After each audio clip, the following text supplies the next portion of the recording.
anaknya Pak Jokowi, dia masih harus meniti kembali. Artinya Harus apakah belajar Gibran lebih. belum matang? Pak Prabowo sejak saat itu ingin bagaimana kebaikan-kebaikan pembangunan dilakukan Pak Jokowi selama ini ingin dilanjutkan menjadi lebih baik. Adalah yang antara ideologis dan biologis anak ini biarlah saling bertengkar, tak apa-apa.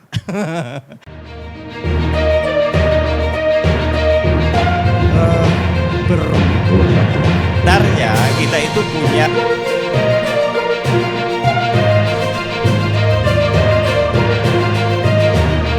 Tanggapan bisa KPU Kabupaten Kota.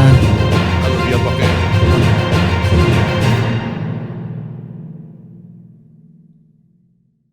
untuk ketika ya kelanjutan skema dari Pak Jokowi. Ini tiga-tiganya itu juga mengusung hal yang sama. Terlebih di Prabowo Gibran, anaknya Pak Jokowi ada di sana, Pak. Iya. Gimana itu, Pak? Tapi saya rasa tidak sekuat apa yang sudah didapatkan oleh Ganjar Pranowo. Karena memang kaderisasi yang dibentuk Ya. adalah Ganjar. Kalau anaknya Pak Jokowi, dia masih harus meniti kembali. Artinya Harus apakah belajar Gibran lebih. belum matang? Bisa dipertegas seperti itu? Saya tidak mengatakan itu. Ya. Tapi di dalam konteks politiknya, bahwa Ganjar Pranowo lah yang akan mengetahui bagaimana clue-nya.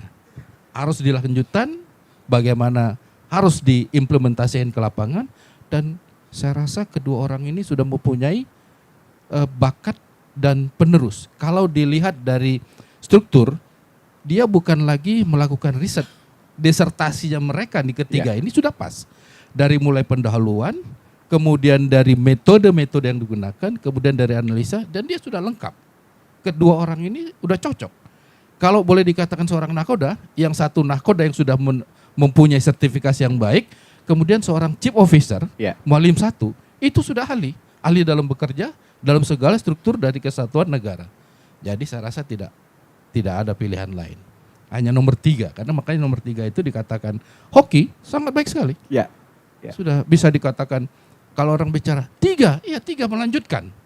Jadi sudah 1, 2, dan 3. Ya. Saya tidak bicara 1 dan 2, tapi 1, 2, 3 menjadi Tapi nomor. akan saya paksa untuk berbicara dulu, Pak. Silakan, Pak. Bang Ardian, silakan. Baik Mas Agus, para narasumber yang saya hormati, bincang-bincang politik kita ini sangat luar biasa ya dalam posisi kita.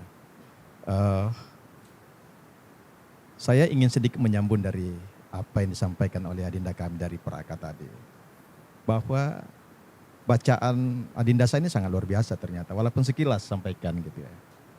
Di situ ada makna keseimbangan. Ya. Ya, sekaligus mungkin nyambung tadi dari teman-teman nomor 3 kan seperti itu. Antara Prabowo Gibran, ini kan sesuatu yang sangat luar biasa. Satu yang cukup senior, bahkan sangat senior ya seperti itu ada di Prabowo. Kemudian sosok Gibran ini sosok pemimpin muda, jadi wali kota lalu kemudian dibawa ke Jakarta kan seperti itu. Diajak ke Jakarta.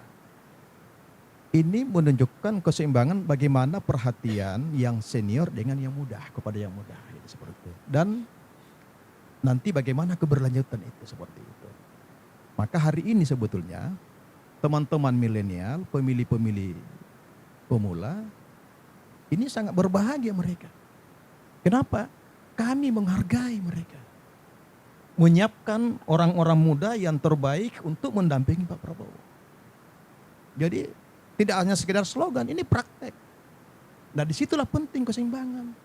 Jangan semua juga orang tua semua atau jangan muda semua. Gitu, seperti itu. Ya. Jadi cukup lengkap bagi kami. Nah makanya makna nomor 2 ini sangat dasar. Ada di tengah-tengah, moderasi. Untuk melanjutkan tadi kepemimpinan dari Pak Iya. Jokowi, sebenarnya siapa sebenarnya ini yang mendapatkan Iya. tongkat estafet itu sebenarnya siapa dari nomor Iya. 3? Apakah mungkin nomor 1 jangan-jangan? Ya gini Mas Agus, karena ini mau tak mau ya. Ya.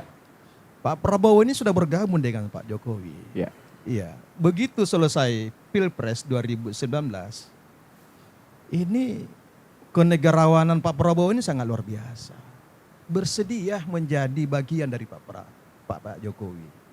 menjadi anak buah sebagai menterinya Pak Jokowi. Itu menunjukkan bahwa Pak Prabowo sejak saat itu ingin bagaimana kebaikan-kebaikan pembangunan dilakukan Pak Jokowi selama ini ingin dilanjutkan menjadi lebih baik. Jadi kesenambungan itu. Dan untuk mengajak, meminta semua pihak itu ya memang kita harus ada di tengah-tengah. Ya. Kesadaran itu harus dibangun di antara kita. Negeri ini sangat besar, Mas Agus. Ini perlu moderasi, saling menghargai di antara satu dengan lainnya. Maka bagi kami mohon maaf, kalau ada cibirang, ada apa dan lain sebagainya, kami senyum-senyum saja. Balihonya sudah banyak itu. Berpolitik ini enak, indah gitu. Menggembirakan, tidak dengan menakutkan, dengan was-was dan lain sebagainya. Itu yang kami bangun. Karena kita ingin menjadi pemenang yang sebenarnya. Insya Allah Prabowo ya 2024 presiden kita gitu seperti itu. Ya. Ada yang Iya. menanggapi? Saya ikut manasi suasana saja. Silakan. Kalau kami ini orangnya sejuk-sejuk, orangnya cerdas-cerdas, jadi kami hanya menonton saja. Biarlah 3 kontestan ini bermain, kami akan melaju dengan cepat karena tanpa beban. Biarlah yang antara ideologis dan biologis anak ini biarlah saling bertengkar, tidak apa-apa.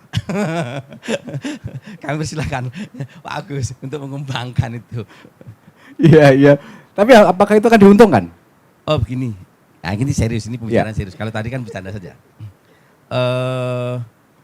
Kembali Pak Agus, tetap meskipun topik kita adalah nomor urut hoki dan tidak hoki, tapi tetap kita ini tetap berusaha menerjemahkan itu ke dalam visi misi lah. Kita Yeah.